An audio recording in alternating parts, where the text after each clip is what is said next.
আপোনালোকে নিজেই জানে যে আমাৰ অসমত এখন চৰদ হওক বিভিন্ন জায়গাত মৰা মানুহৰ নাম দিটো ভোটাৰ লিষ্ট ভৰ্তি হৈ আছে। নিজৰ নাম নাকাটে, বিয়া হোৱা ছোৱালীৰ নামো ভোটাৰ লিষ্টত ৰাখি থৈ দিয়ে। আকৌ 100% তাত ভোটিংও হয়।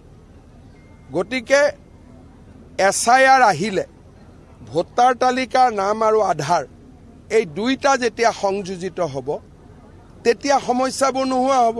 কিন্তু ৰাহুল গান্ধী আকৌ SIRৰ বিৰোধিতা কৰে। গতিকে তেওঁক কি লাগে তেওঁ নিজেও স্পষ্ট নহয়।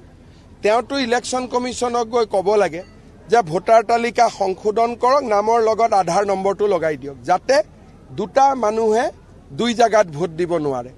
তেওঁৰ সেইটোত ইণ্টাৰেষ্ট নাই।